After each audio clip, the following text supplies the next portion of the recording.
Have you ever stopped to think about all the invisible pushes and pulls that are, constantly running our world? I mean, everything from how we walk down the street to how planets stay in their orbits, it's all governed by these silent forces. So today, we're going to pull back the curtain and explore one of the most basic, most powerful ideas in all of physics: force.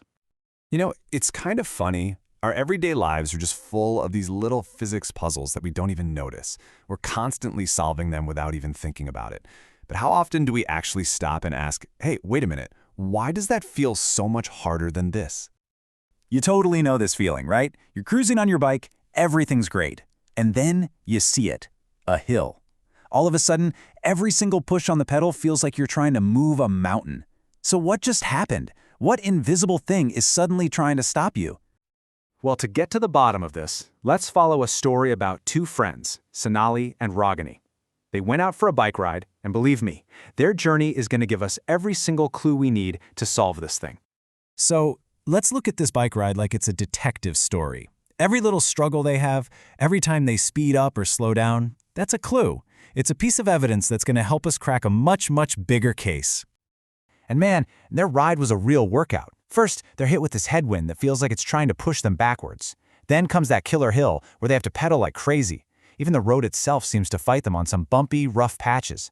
But here's the biggest clue of all: flying down the other side of the hill without even touching the pedals. What connects all of these things? And right then, at that perfect moment, Sonali says it. As they're racing downhill, she feels it, this invisible pull. She asks the question that unlocks everything. This is it. This is the key to the whole puzzle. Okay, so the wind pushing them back, the struggle going up the hill, that mysterious pull that sent them flying down, it all comes down to one simple, powerful idea. We've found our answer. Force. That's it. That one word explains every single part of their ride.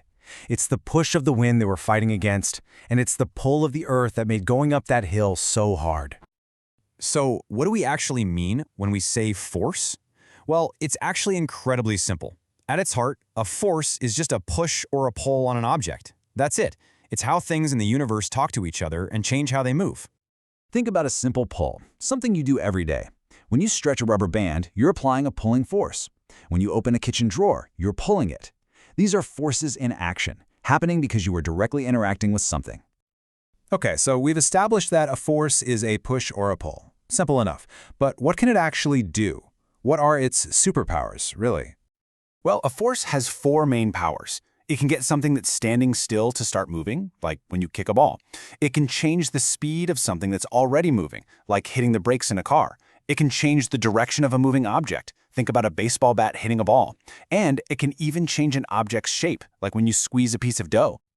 Now, this picture is a perfect example because you can see a couple of these effects at once. The fielder uses her hands to apply a force to stop the ball, so that's a change in speed, right? From fast to zero. But she also controls its path, changing its direction. It's a beautiful, real-world demonstration. And this brings us to what might be the most important rule of all. A force never, ever just appears out of thin air. It always happens because of an interaction between at least two things: your hand in the drawer, the wind and the bike, the fielder's hands and the ball. You can't have a force without an interaction. It's a two-way street. All right, now that we've got the basics down, let's start sorting these forces into categories. We're going to start with the most obvious kind, the ones that happen when two things actually physically touch. They're called contact forces, and honestly, the name says it all. These forces only work when objects are literally making contact with each other. You can think of them as the hands-on forces of the universe. And the most common contact force, the one we all use every single second, is the one we make ourselves. It's called muscular force.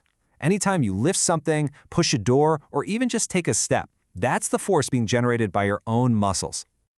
And hey, it's not just us humans. For thousands of years, we've been using the incredible muscular force of animals to do the heavy lifting. Plowing fields, pulling carts, you name it. It's the exact same kind of contact force, just on a much bigger, more powerful scale. Okay, let's bring it back to Sonali and Ragini on their bike ride. They were definitely using their muscular force to push those pedals. But what about that other contact force, the one they felt on the rough parts of the road? That's our next big one, friction. So, what exactly is friction? Well, it's the force that pops up whenever two surfaces are in contact and are trying to slide past each other. And here's the most important thing to remember about friction. It always pushes in the opposite direction of the motion. It's the universe's natural brake. It's the reason the bike eventually stops if you quit pedaling. Understanding friction is huge. It can be a pain, or it can be a total lifesaver. So, we've dove into the world of contact forces. You know, from our own muscles to the friction of the road. They all need a physical touch to work. But that leaves us with a really fascinating question, doesn't it? Are there other forces out there? Forces so powerful they can push or pull something from a distance without ever making contact at all?